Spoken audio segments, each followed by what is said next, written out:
ನಮಸ್ಕಾರ, ನಾನು ನಿಮ್ಮ ಅರುಣೋದಯ ಗುರೂಜಿ. ಈ ಅಮಾವಾಸ್ಯೆ ಹುಣ್ಣಿಮೆಗೆ ವರಾಹಿ ದೇವಿ ದೀಕ್ಷೆ ಕೊಡ್ತಾ ಇದ್ದೇವೆ. ವರಾಹಿ ದೇವಿ ದೀಕ್ಷೆಯಿಂದ ವರಾಹಿ ದೇವಿ ದೀಕ್ಷೆ ಪಡೆಯುವ ವ್ಯಕ್ತಿಗಳು 21 ದಿನ ನಾವು ಕೊಡುವ ಮಂತ್ರವನ್ನು ಜಪ ಮಾಡಬೇಕು. ಅದನ್ನು ಸಿದ್ಧಿ ಮಾಡಿಕೊಳ್ಬೇಕು. ಸಿದ್ಧಿಯಾದ ನಂತರ ನಿಮ್ಮಲ್ಲಿಗೆ ಬರುವ ಭಕ್ತರಿಗೆ ಅವರ ಸಮಸ್ಯೆಗಳನ್ನು, ಕಷ್ಟಗಳನ್ನು ನಿಮ್ಮ ವರಾಹಿ ದೇವಿಯಮ್ಮ ತಾಯಿ ರೂಪದಲ್ಲಿ ಅಥವಾ ಇಷ್ಟ ದೇವತೆಯ ರೂಪದಲ್ಲಿ ನಿಮಗೆ ಬಂದು ತಿಳಿಸುತ್ತದೆ.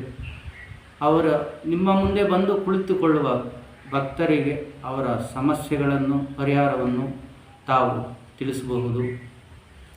ಈ ದೀಕ್ಷೆ ವಿಶೇಷವಾಗಿ ವರಾಹಿ ಅಮ್ಮ ದೇವಿ ದೀಕ್ಷೆ ಬೇಕು ಎಂಬುವರು ಸ್ಕ್ರೀನ್ ಮೇಲೆ ಬರ್ತಾ ಇರೋ ನಂಬರ್ಗೆ ಸಂಪರ್ಕಿಸಿ, ಕರೆ ಮಾಡಿ ಬುಕ್ ಮಾಡಿಕೊಳ್ಳಿ.